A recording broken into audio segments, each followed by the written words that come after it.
for 5, 4, 3. Here's a look at what we're working on for TV5 News Live at 8. One Clarion Borough Council member is recovering in a Pittsburgh hospital tonight after a Tuesday morning accident. And more anthrax scares across the nation today.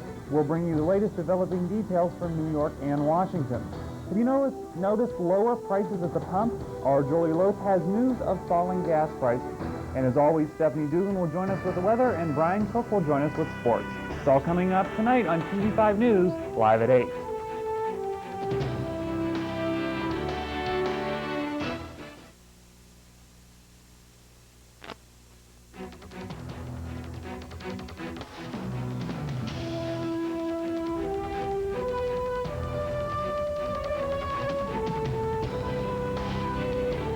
Good evening, everyone, and welcome to TV5 News Live for Wednesday, October 17th. I'm Jackie Nealon. And I'm Mark Despotakis, in for Carrie LaPoo. Here's a look at some of the stories we'll be bringing you this evening. Anthrax has been discovered in several new locations. We'll tell you where they are showing up. The Department of Environmental Protection will be holding a public meeting. We'll tell you when and where shortly. And coming up later, Stephanie Dugan will let us know if the rainy, cold days are behind us. But first, tonight's top story. A Clarion Borough councilman is in the hospital this evening. Councilmember Earl Zerfoss was taken to UPMC Presbyterian Hospital in Pittsburgh early yesterday morning after his vehicle hit a tree. Zerfoss was traveling westbound on Route 322 on his way to work in Franklin. According to Borough Manager Carol Lapinto, he swerved into the eastbound lane to avoid a deer on the road. Zerfoss then swerved back into the westbound lane, but continued off the road toward the tree line. Zerfoss's 1989 Chevy stopped after it struck a large tree. The councilman is in intensive care this evening after sustaining several injuries. According to Lapinto, the Clarion Public Works Department, which Zerfoss chaired, will continue to operate despite his absence. More than 30 people on Capitol Hill have been exposed to anthrax. As a result, most of the complex will be shut down so authorities can search for potentially dangerous bacteria. And as Eric Phillips reports, another anthrax case was reported beyond the nation's capital. Well, good evening. In light of increasing anthrax anxiety, House members have decided to make an unprecedented move. They will close their offices until next week. Meanwhile, most offices on the Senate side will remain open. At the close of business today, House members will shut their offices until next week to allow for a complete security sweep. At least 25 workers in Senator Tom Daschle's office, 3 in Senator Russ Feingold's office, and 6 Capitol Police have tested positive for anthrax exposure in field tests that may not be conclusive. We think it's prudent also to take some time and go through and make sure that this building and our office buildings are environmentally safe. Hundreds more await testing after a letter containing anthrax arrived at the Senate Majority Leader's office Monday. FBI officials say it was similar to a letter sent to NBC News last week, which also contained the bacteria, both postmarked from Trenton, New Jersey, with similar handwriting, both including the word Allah, the Muslim word for God. Anthrax spores have also been found in the office of New York Governor George Pataki. None of his staffers have tested positive for exposure. As a result of this, we have closed our state offices, the 38th and 39th floor, where my offices are located. Approximately 75 to 80 people work there. All this as the U.S. military continues to pound Afghanistan for an 11th day. More than 2,000 missiles and bombs have been dropped so far. Today, President Bush stopped off in California on his way to an economic summit in China to give business leaders a status report on the war. Our people are united. Our government is determined. Our cause is right, and justice will be done. The White House felt it was important for President Bush to take this pre-scheduled trip to send a message that despite threats, America's leadership is not afraid. In Washington, I'm Eric Phillips. Back to you. With more reports of anthrax found in New York and Washington, concern is growing around the country. 2 Clarion University professors gave us their perspective on the anthrax scares. Anthrax is caused by a bacterium, and it's a bacterium known as Bacillus anthracis, and it was first discovered in the 19th century. One of the significant things about the organism is that it's a spore former, and these spores are very resistant to environmental conditions such as drying and UV light and disinfectants. Probably the most common kind of anthrax is the cutaneous version, and that's what you're hearing the most about in the news, although the first case that was documented was actually the second kind. These are pictures of the bacterium as it grows on the surface of a petri dish. This is how microbiologists grow the organism in the laboratory. So each of these colonies on this plate represents literally billions of anthrax organisms.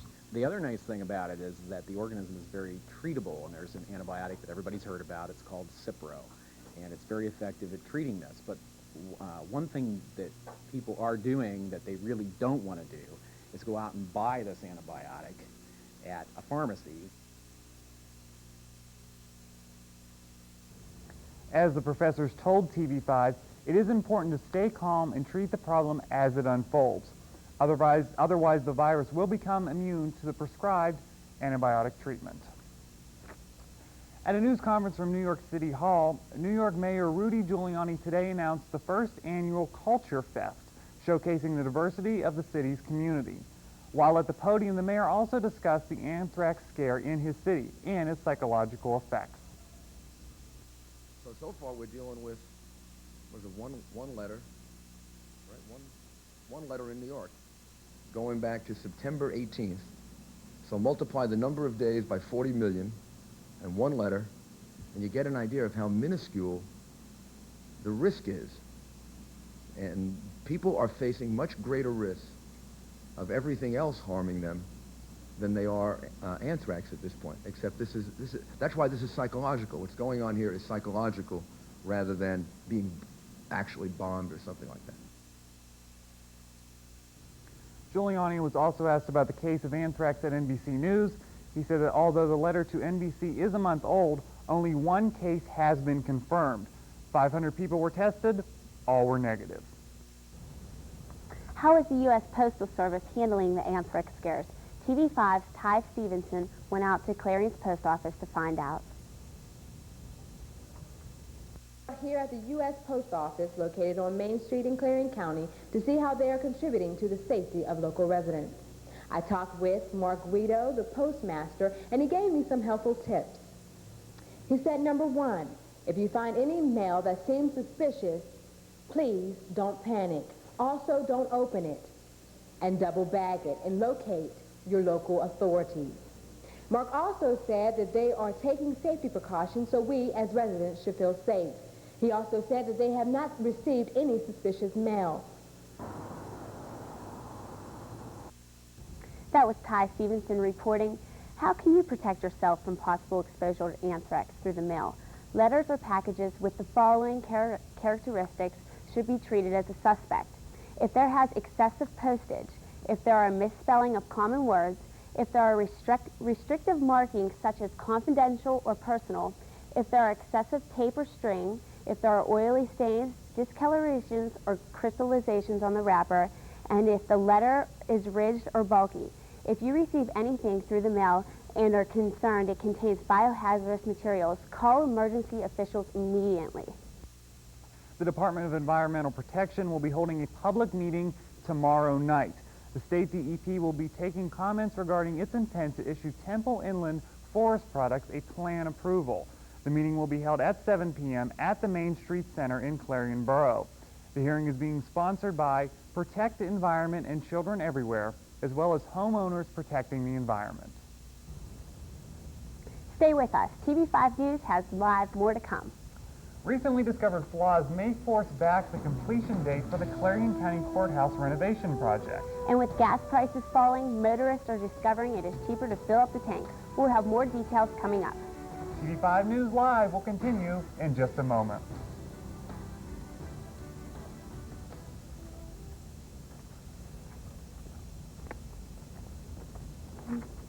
This portion of the programming was made possible through a grant by Fox's Pizza Den. Fox's Pizza Den is located on Old Route 66 in Clarion and offers all-day delivery. Phone 226-5555. That's 226-5555. Fox's Pizza Den is open 7 days a week for your convenience. Phone at 226-5555. Wardrobe for some TV5 news anchors, provided by Fashion Bug, located in the Clarion Mall. Whether you're looking for junior trendy, girls, or fashion for women, they have it all, with many different styles. Fashion Bug also offers a wide selection of accessories. Fashion Bug is located in the Clarion Mall, just off of Exit 9 of Interstate 80.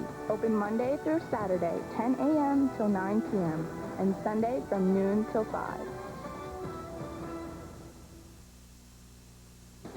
This portion of the programming was made possible through a grant from Clarion Hospital. Clarion Hospital is located off of Exit 9 of Interstate 80. Clarion Hospital offers outpatient services, transitional care, as well as an emergency room open around the clock every day of the year. More than 400 employees and 80 physicians work to serve the community. Call the Clarion Hospital at 226-9500. Clarion Hospital, providing health care to Clarion County and surrounding communities since 1954. Do you want complete coverage of local, state, national, and international news as it happens? Then tune into Clarion's very own TV5 News Live for complete coverage of the Clarion area and our world. TV5 News crews join with crews from the world's news leaders, CNN, to provide complete coverage of the day's events. With advanced satellite capabilities, TV5 News can bring you the latest news as it happens. So tune in every Tuesday and Wednesday night for Clarion's very own TV5 News Live. This is TV5 News Live. Welcome back. The cost to renovate the Clarion County Courthouse may be increased. According to Commissioner Butch Campbell, the courthouse clock tower is badly in need of repair. Above the clock faces, the supports for the towers are rotted and some bricks have begun to fall out. However, Campbell said the county must continue with the project. I.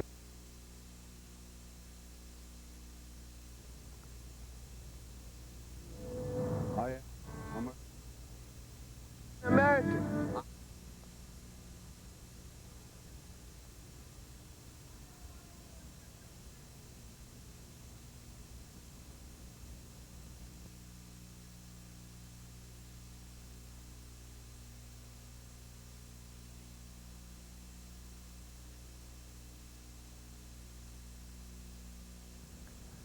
We apologize for the technical difficulties we had with that. Commissioner Cipher did mention that he does hope that the project will be completed by December. It was hoped to be done by Thanksgiving, but they're hoping sometime before Christmas. He also said the county did not have any projections for the increased costs for the renovations. Numbers for that are expected next week. In the region have dropped in recent weeks. Despite the U.S. military campaign in Afghanistan, motorists here in Clarion, as well in the rest of the nation, have noticed it doesn't cost as much to fill up the car. TV5's very own Julie Lope is live in the newsroom with details behind the lower prices. Julie?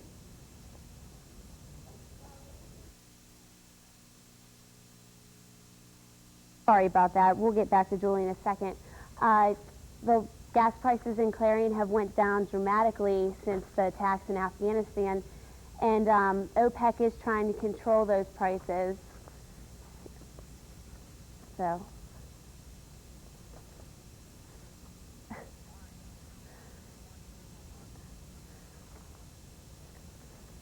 Okay, we will attempt to get to Julie. I having a little bit of technical difficulties, but stay with us. TV5 News Live does have more to come. A bus driver was awarded for heroism today. We'll tell you why. And Stephanie Dugan will join us with a look at the TV5 Weather Center 5-day forecast. But first, here's a look at tonight's winning lottery numbers.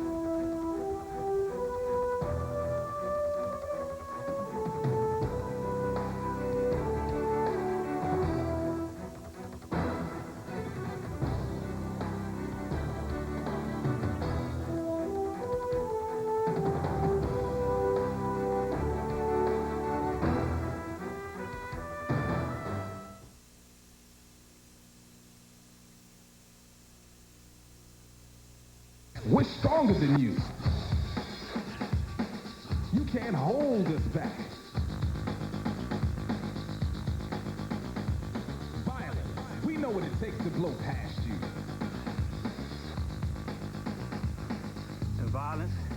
We're just getting going.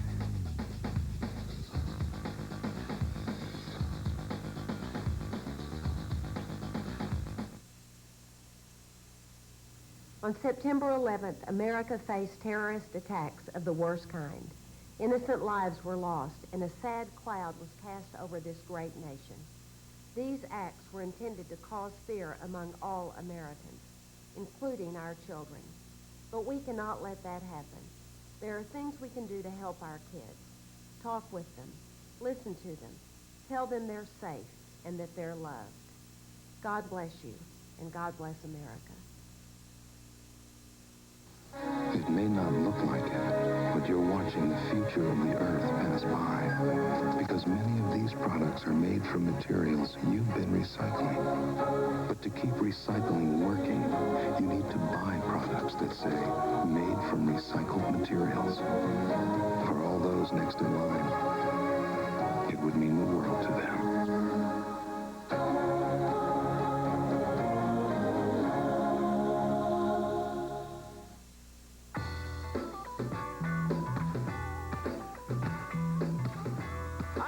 Simmons. Yeah. Jimmy Jones. Anderson. Smith. Lightfoot. Bishop. Hernandez. Swifka. Harris. Lavender. Peavy. Yes. In the game of life, you've got a much better chance at getting picked for a cool job with great pay if you take algebra, geometry, and calculus. You need to know how math can improve your future. Demand it. Call Acme. We'll tell you. Welcome back. We once again apologize for the technical difficulties. We do have Julie's story. She's live in the newsroom. Julie? Okay. Well, with the increase in the national inventory of gasoline, it has led service stations to lowering prices, which gives us as consumers a break. Many different gas stations, you may be taking a double look at the price of gas. This summer, consumers were paying outrageous gas prices. In the last few days, those same consumers were shocked by a sudden drop. A break for a change instead of someone else. Really appreciate it. Hope it keeps coming down. Did you rush out to fill up your tank today? Not exactly rush out to fill my tank. I rushed down to get a couple tires, and I thought, well, I better put some gas in it. So it's really nice to have this. I hope it continues. The manager at the BP in Clarion said that these prices are a record low for this time of year. In fact, the prices dropped twice just today, leaving gas prices at $1.16 for the day. That's a price that we haven't been used to seeing since May. How they lower prices, he said they get a fax in the morning from their headquarters, which is located in Pittsburgh. From there, they make the changes, and it's a day-to-day, even hour-to-hour change, so you better take advantage of it while you can. Back to you, Mark and Jackie. The city of Marietta, Georgia, tipped its hat off to a heroic bus driver Wednesday who survived a deadly crash earlier this month. Garfield Sands was driving a Greyhound bus along Interstate 24, about 60 miles southeast of Nashville, when he was attacked. The FBI now says it was a 29-year-old Caucasian man who stabbed Sands in the neck and tried to take control of the bus he was driving. During the struggle, the vehicle tumbled over and skidded into a field, killing 6 people on board, including the alleged assault. A 7th person died later. Despite the ordeal, 53-year-old Sands is steadfast in his support for Greyhound. After the accident, he tried to reassure people that they should still feel safe on board Greyhound buses. A spokesperson for the company calls Sands an absolute hero. He says the bus company plans to offer him some sort of reward. In university news, the Clarion University Magical Singers are set to perform for the Clarion community. The Magical Singers will perform Trial by Jury, a comedic opera directed by Milutin Lazic. The story involves the courtroom antics of a breach of promise case from late 19th century London. The performance is tomorrow night in Mark Boyd Auditorium. It commences at 8 p.m. and is free and open to the public. A man attempted to steal several items from the local department store. Anthony Horning was the second stole several items from Clarion Walmart earlier this morning. Horning was encountered by a Walmart employee. Horning then stated to the employee that he had a gun. Horning was later apprehended without incident and was discovered he was not armed. The young man was being held at the state police awaiting arraignment. Well, the sun tried to peek through the clouds today, but the wind kept the temperatures feeling pretty chilly. Stephanie Dugan now joins us with a look at the TV5's Weather Center forecast. Stephanie? Thanks, Jackie and Mark. The cloud cover was still around today, as it was yesterday, bringing us some rain and some snow this morning. But as you can see, some of the clouds have already pushed off to our north and to our east, so they will be gone by tomorrow morning. But there's still some clouds hanging around the Great Lakes. It will still push into our region throughout tonight and will still provide for a cold and a cloudy night. But tomorrow, today, there was a high pressure system moving through, which brought us the clouds and the rain.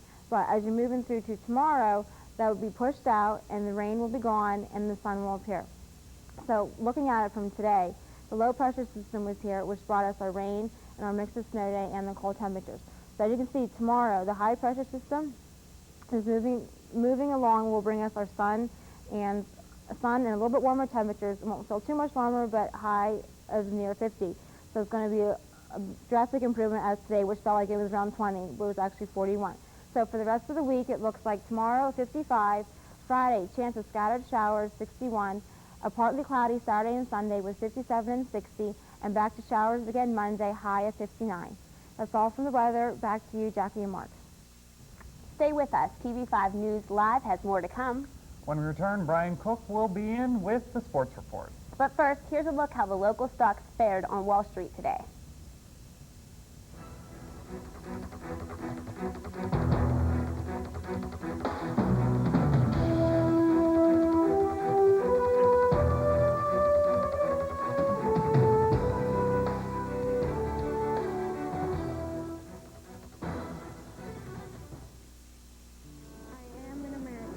I am an American. I am an American. I am an American.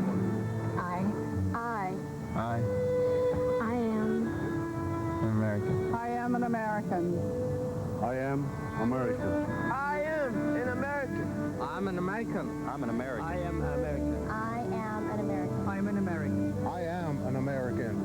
I'm an American.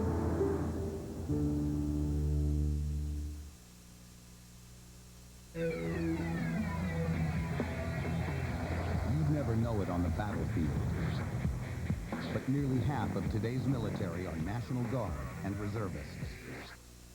However, they can't answer our nation's call without their employer's support. If you're an employer, visit esgr.org and find out how to do your part. After all, their response depends on yours.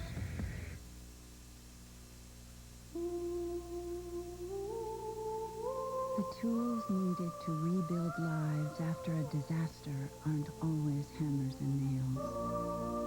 The tools needed to give warmth to the homeless don't work. When lives need rebuilding, the Salvation Army knows it takes tools that come from the heart. Donate online or call 1-800-SALARMY.